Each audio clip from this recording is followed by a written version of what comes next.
Bonjour, l'essence est de retour, mais au compte-gouttes à Bamako, après bientôt 2 mois de blocus imposé par les djihadistes du JNIM.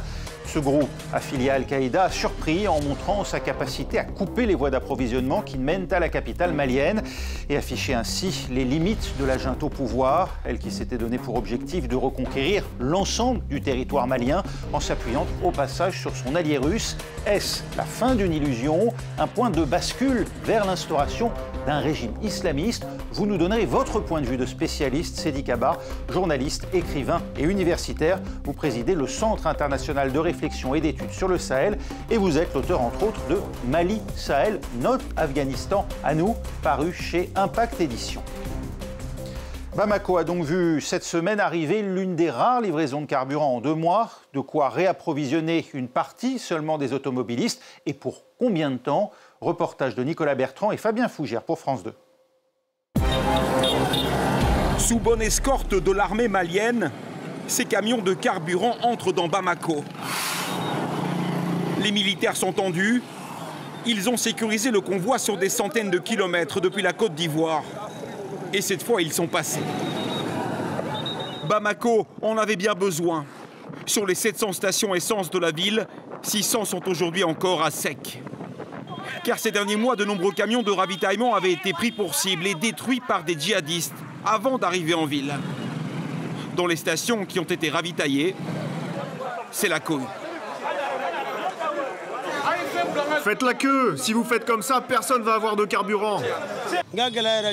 J'ai eu toutes les difficultés du monde. J'ai dû pousser ma moto sur environ 9 km sans jamais avoir de carburant. Une situation qui complique la vie de centaines de milliers d'habitants qui ne peuvent plus aller travailler. Parmi eux, les chauffeurs de taxi de la capitale. Celui-ci souhaite rester anonyme. Tu quittes la maison pour aller travailler, puis tu rentres chez toi les mains vides. Ce n'est pas facile. On n'arrive plus à trouver de quoi préparer le repas pour la famille. Vraiment, nous souffrons. C'est toute l'économie qui est durement touchée, toute la vie dans la capitale, jusque sur les petits marchés où les prix ont parfois grimpé de 40%. Ça c'est 250, ça c'est 300. C'est cher? Pourquoi c'est si cher? C'est à cause des problèmes d'essence, tout a augmenté. Bamako est étranglé par cette crise avant tout économique. Mais au niveau sécuritaire, proprement dit, il n'y a pas de problème dans le centre-ville. Les attaques se concentrent sur les grands axes qui mènent à la capitale. Il est devenu extrêmement dangereux de sortir de Bamako. Seydi Kaba, la France vient de rappeler une partie de son personnel diplomatique non essentiel à Bamako, après déjà avoir appelé ces expatriés français, près de 4000, à rentrer en France, après déjà les États-Unis et le Royaume-Uni. On en est là, Bamako est assiégé aujourd'hui. Non, je crois qu'il faut lire ces différents rappels et ces différentes mesures prises par les pays occidentaux comme un principe de précaution. Aujourd'hui, les chiffres que nous avons sur les 19 rejoints que compte le Mali, plus le district de Bamako qui a le statut de région, il n'y a pas une région qui est entièrement contrôlée par les groupes djihadistes. Donc la situation n'est pas alarmante au point d'évacuer les ressortissants, mais elle reste préoccupante, la situation sécuritaire. Et moi, je conçois la mesure prise par les différentes chancelleries occidentales comme une mesure de précaution plutôt qu'un indicateur de la dégradation de la situation sécuritaire à Bamako. Pourquoi les djihadistes du JNIM se sont-ils alors lancés dans ce blocus de la capitale dans le but de conquérir ou plus simplement de montrer leur capacité de nuisance à Bamako, de saper peut-être la confiance des Maliens en l'armée, c'est ça? Vous faites bien de soulever cette évolution de la stratégie du JNIM. Jusqu'à cette décision de bloquer les 2 corridors Dakar-Bamako et Abidjan-Bamako, la stratégie était plus d'attaquer les emprises militaires, d'attaquer les symboles de l'État, mais là, il y a un basculement vers une stratégie d'étouffement économique du pays, dans l'espoir sans doute d'accroître l'impopularité du pouvoir et peut-être même de créer les conditions d'un effondrement à l'intérieur du pouvoir. Mais il ne s'agit pas à ce stade d'une volonté de venir prendre le pouvoir et de l'exercer, parce que tout le défi n'est pas de prendre simplement le pouvoir, c'est aussi de pouvoir l'exercer dans une ville comme Bamako, qui est immense, de 3,5 millions d'habitants, et qui a une une étendue territoriale de moins 250 km², ce n'est pas évident que le JNIM, dans sa situation actuelle, soit dans la capacité d'avoir les ressources humaines qu'il faut pour administrer une ville comme Bamako. Comment se traduit cette présence djihadiste aux abords de la capitale malienne, Serge Daniel? Les djihadistes affiliés à Al-Qaïda annoncent la seconde phase de leur blocus dans le sud du Mali. Jusque-là, les camions-citernes en provenance de la Côte d'Ivoire ou du Sénégal étaient arrêtés et brûlés par ces mêmes djihadistes, mais désormais, prévient-il, les chauffeurs de ces camions-citernes seront considérés comme des cibles militaires et traités comme tels. Les djihadistes se frottent les mains après la première phase du blocus qu'ils ont imposé au sud du Mali. Ils estiment que la charia est désormais appliquée sur des tronçons qu'ils contrôlent, notamment dans des bus de transport en commun, où on voit effectivement les femmes séparées des hommes et les femmes voilées. Le porte-parole des djihadistes, dans un communiqué officiel diffusé sur les réseaux sociaux, va plus loin en affirmant qu'à Bamako, la capitale malienne, désormais, il faut éviter les lieux de dépravation. Par lieu de dépravation, il faut entendre les bars, les restaurants où on vend notamment de l'alcool. Sedi Kaba, le JNIM, en français groupe de soutien à l'islam et aux musulmans, dispose de quel soutien au sein de la population malienne? Non, en réalité, il n'y a pas un soutien populaire, il n'y a pas d'adhésion, une adhésion spontanée aux valeurs qui sont prônées par le JNIM, parce que le Mali est un pays multiconfessionnel. S'il y a 90% des musulmans, il y a une partie du Mali, le Dogon, le pays Dogon, le Bandiagara, où il n'y a pas que des musulmans. Donc le principe d'apporter un soutien spontané et massif à des pratiques comme la charia n'est pas encore à l'ordre du jour. Et les gens restent traumatisés par la gouvernance qui a été celle des groupes terroristes pendant la période de 2000 à 2012 dans le nord du Mali, avant que ces régions ne soient libérées par l'opération Serval. Donc pendant cette période, la musique était interdite, il y avait des lapidations des femmes, etc. Et ce traumatisme fait qu'aujourd'hui, il n'y a pas d'adhésion à un principe d'un gouvernorat islamique avec l'application de la charia. Les Maliens sont plus, à mon avis, partisans d'un Mali laïque avec multiconfessionnel qu'un Mali où le groupe djihadiste instaurerait la charia. On en parle depuis un moment, mais d'où vient le JNIM et jusqu'où s'étend-il aujourd'hui? Jusqu'où étend-il sa présence au Sahel, Maya Naïsiatagen? Alors le JNIM se présente comme la branche officielle d'Al-Qaïda au Mali. Derrière cet acronyme, le groupe de soutien à l'islam et aux musulmans, une coalition qui est dirigée par un Touareg et qui unit sous la même bannière plusieurs groupes avec des motivations différentes, car le JNIM est né en 2017 de la fusion de plusieurs groupes djihadistes, vous les voyez ici, dont Hakimi Al-Qaïda au Maghreb islamique. Leur présence au JNIM est partie du nord du pays, vous le voyez ici, dans cette zone de Kidal, et ensuite elle s'est étendue vers le sud pour devenir, selon l'ONU, le groupe djihadiste le plus puissant de la région. Il y commet de nombreuses attaques meurtrières, vous le voyez, au Mali, au Burkina Faso ou encore au Niger. Parmi leurs revendications, il y a la mise en place d'un État islamique gouverné par la charia, la loi islamique, et cela passe par éliminer les influences étrangères. Hier la France, aujourd'hui plutôt la Russie. Alors peu à peu, le JNIM a évolué d'un mouvement insurrectionnel vers un mouvement qui est beaucoup plus politique, mais qui continue pour essayer d'installer donc cet État islamique qui continue à faire des attaques violentes. Depuis quelques mois, le JNIM accentue ses actions. Vous les voyez dans les petits points jaunes sur cette carte. Il multiplie les attaques. Rien que cette année, c'est plus de 2100 morts depuis donc le début de 2025. C'est un chiffre sans précédent. Sedi Kaba, le JNIM est aujourd'hui une force de déstabilisation pour l'ensemble des États du Sahel qui prospèrent dans cette région dite des trois frontières. Absolument. Comme il a été si bien rappelé, le JNIM est une fêtière en fait des mouvements. C'est une fédération de plusieurs mouvements importants qui ont été évoqués. Et le JNIM aujourd'hui a acquis une capacité opérationnelle, une capacité logistique du fait des attaques qu'il a pu opérer sur les armées et les armes qu'il a récupérées, mais aussi des sommes importantes qui ont été versées sous forme de rançon, dont cette énorme somme de 50 millions.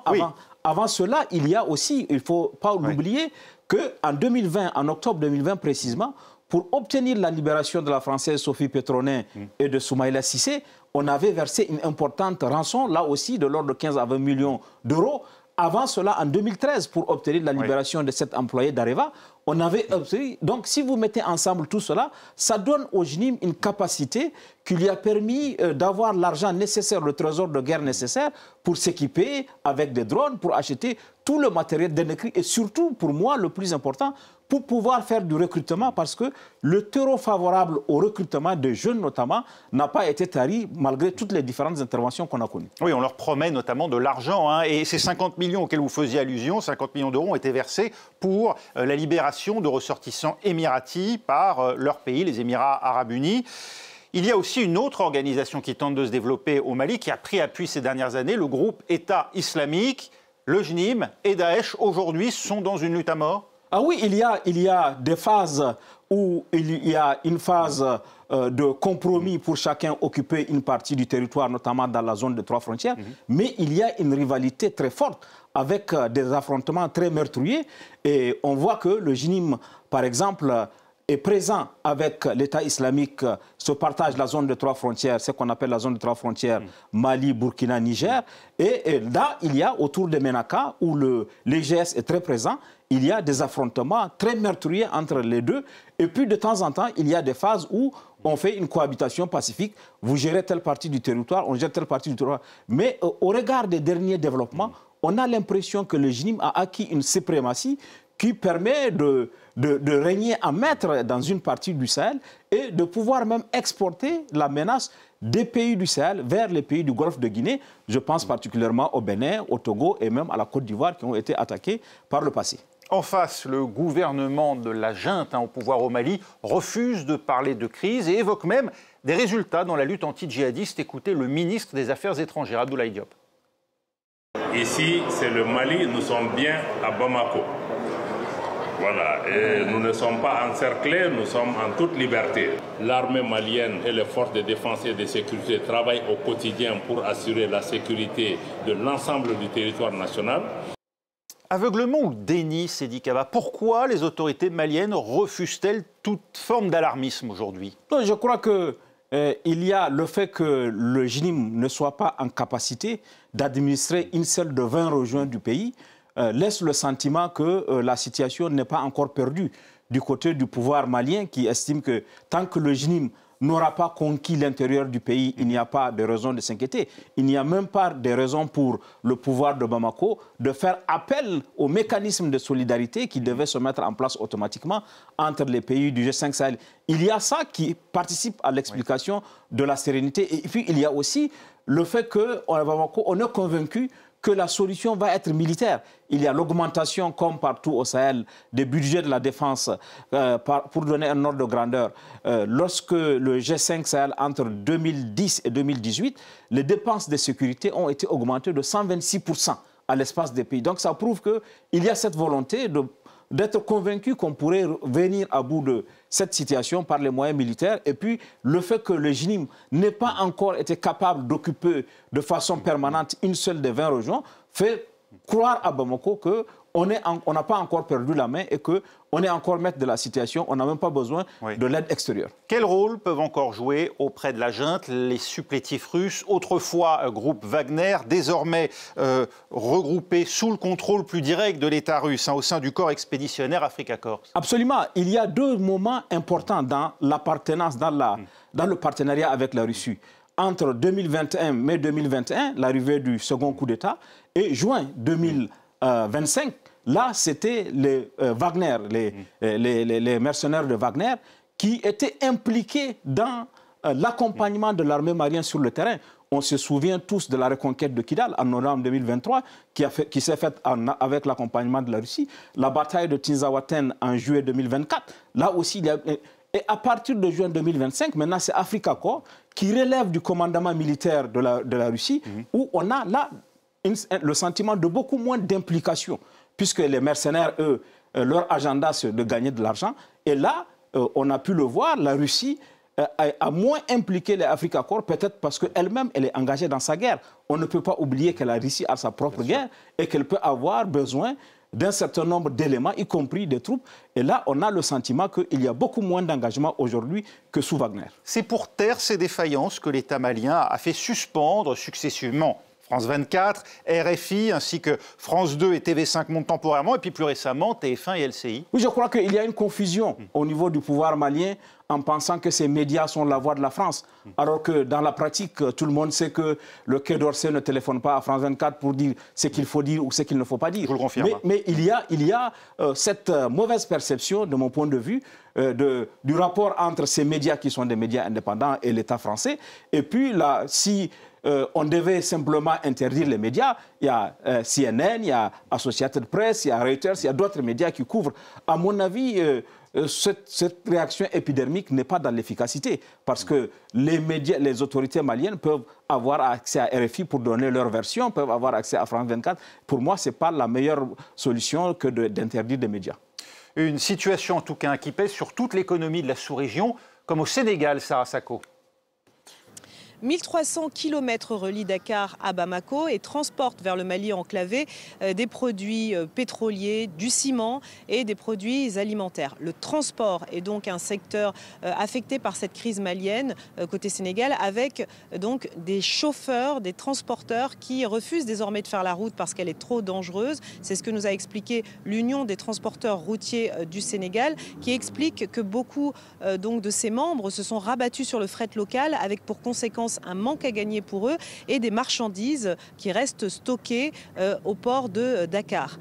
Il faut se souvenir qu'en septembre, 6 chauffeurs sénégalais avaient été enlevés dans l'ouest malien par des hommes armés, relâchés quelques heures plus tard, mais c'est un événement qui a vraiment semé la psychose dans le métier.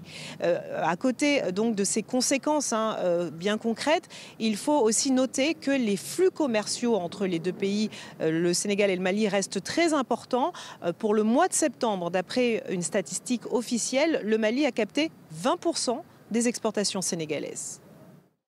Seydi Kaba, les armées du Mali, du Burkina Faso et du Niger avaient justifié leur coup d'État par la volonté de résultats face à ces groupes djihadistes. Force est de constater que l'alliance des États du Sahel qu'ils ont constituée depuis n'a pas permis de réduire ni la présence ni les attaques des djihadistes, bien au contraire. Oui, l'erreur a été de bâtir la stratégie uniquement sur le plan militaire et sécuritaire.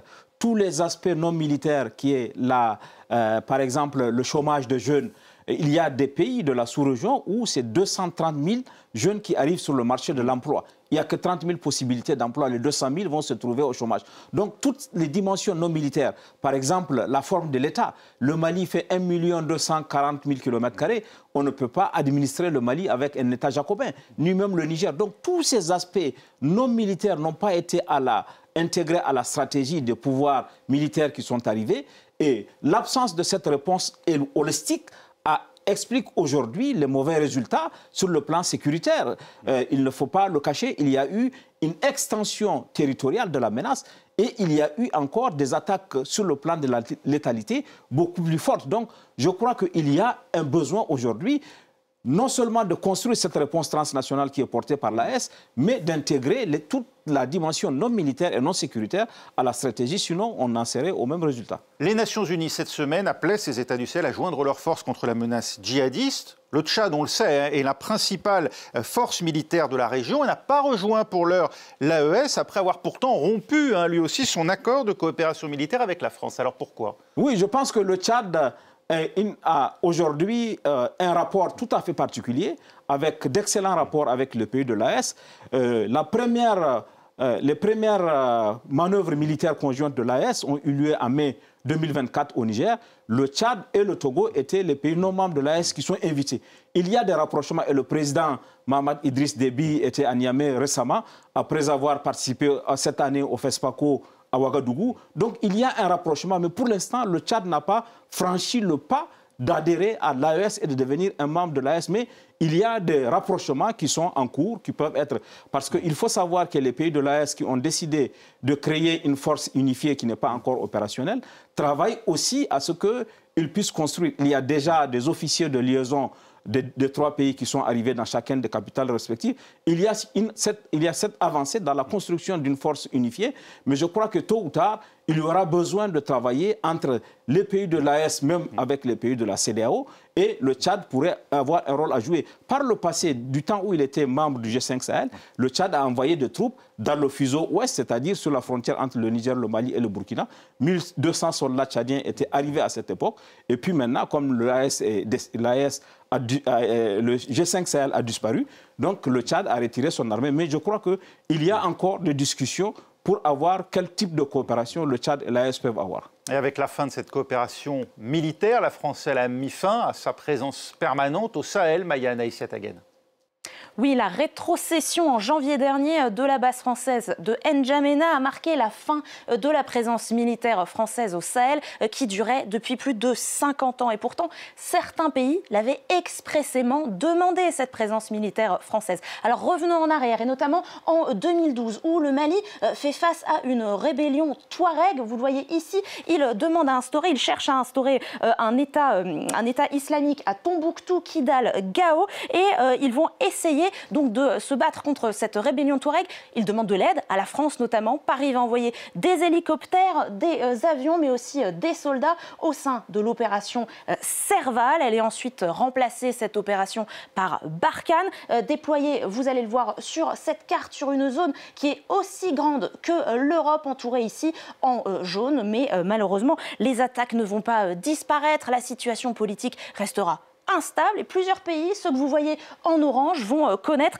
des coups d'État, et les militaires arrivés au pouvoir vont demander les uns après les autres à Paris de retirer leurs troupes, ce que la France accepte de faire au Mali, puis au Burkina Faso et enfin au Niger. Barkhane est officiellement arrêté en novembre 2022 par Emmanuel Macron. Les généraux au pouvoir vont ensuite décider de s'allier aux Russes, et notamment à des paramilitaires comme le groupe Wagner, la Russie qui propageait pendant plusieurs mois, plusieurs années de la désinformation contre l'ancien colonisateur français. Alors ces mercenaires, eh bien, ils sont chargés d'épauler les autorités locales, mais en réalité, ils commettent des exactions, des pillages, et puis surtout, ces groupes sont affaiblis au fur et à mesure des mois par le conflit qui s'enlise en Ukraine depuis 2022. Seydi Kaba, la France est responsable de la situation actuelle au Mali? Non, je crois que c'est une accusation de facilité. La France a commis l'erreur de penser qu'on peut résoudre la question de façon militaire et sécuritaire. Après le sommet de Pau de janvier 2020, la France a envoyé 600 soldats de plus, mais la France ne peut pas être tenue pour responsable. Il a les pouvoirs en place, eux aussi, ont continué dans la même lancée de la solution sécuritaire et militaire. Il y a un échec collectif pour moi, qui s'explique par l'option qui a été faite de ne pas construire une réponse holistique, mais de penser qu'en achetant des drones à la Turquie, en augmentant les effectifs de forces de sécurité, ou en remplaçant la France par la Syrie, par la Russie plutôt, on viendrait à bout. Je crois qu'on ne peut pas dire que la France est responsable de la situation au Sahel aujourd'hui. Revenons aux heures glorieuses de cette relation entre la France et le Mali, lorsqu'en février 2013, François Hollande, alors président français, s'était rendu à Tombouctou et Bamako sous les acclamations. La France, alors, venait de débuter l'opération Serval pour repousser les djihadistes qui déjà menaçaient Bamako. Bamako en bleu, blanc, rouge. Pour accueillir François Hollande, les Maliens ont sorti les drapeaux français, les photos du président soigneusement encadrées et surtout des sourires à la hauteur du soulagement général. Il est venu nous sauver, on est content. C'est à cause de ça j'ai mis la peinture de la France. À Tombouctou, quelques heures auparavant, même accueil en libérateur. Spontané et pas toujours très protocolaire. Un joyeux désordre. Dans cette ville du Nord, occupée il y a encore une semaine par les islamistes, les hommes ont ressorti les tam-tams qui avaient été interdits. Les femmes ont enlevé les voiles, retrouvé les boubous colorés et leurs chants rieurs. Nous sommes très fiers de ce qu'il a fait. Nous sommes très fiers de l'intervention française. Vive la République de la France. Dieu merci la France. C'est parce que c'est la France qui a pu sauver le monde entier. Ce n'est pas le Mali seulement. Une ferveur qui laisse le ministre des Affaires étrangères au bord des larmes.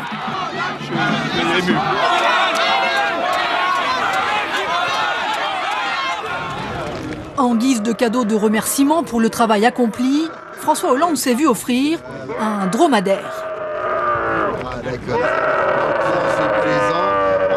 Je l'utiliserai autant que je pourrai comme moyen de transport. Après les remerciements enthousiastes, quelques moments de gravité.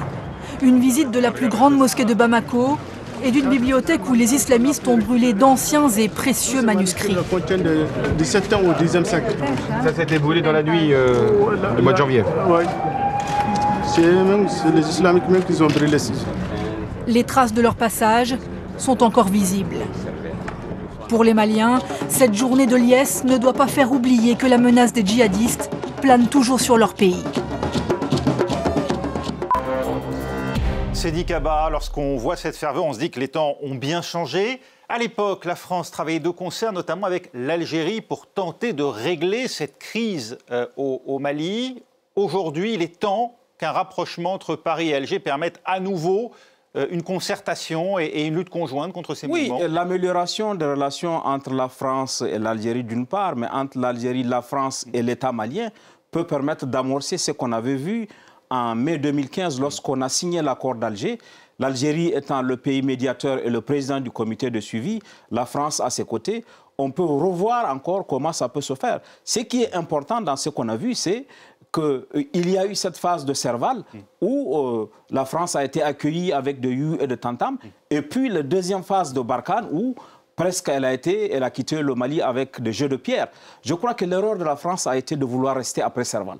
Le choix de basculer de Serval à Barkhane avec un mandat complètement flou, puisque Barkhane ambitionnait de lutter contre le djihadisme de la Mauritanie au Tchad, 2,5 millions de kilomètres carrés. Et cette erreur fait qu'on s'est retrouvé dans la situation d'aujourd'hui et il y a aujourd'hui un nouvel agenda international à mettre en place au Sahel, et en commençant par le Mali, avec la réconciliation entre la France, l'Algérie et le Mali, et puis avec le reste des pays du Sahel. Tout n'est pas perdu de mon point de vue. Merci Seydi Kaba pour ce message d'espoir et c'est ainsi que nous terminons cette émission. Merci de l'avoir suivi. Rendez-vous la semaine prochaine et d'ici là sur Internet pour Le Monde dans tous ses états.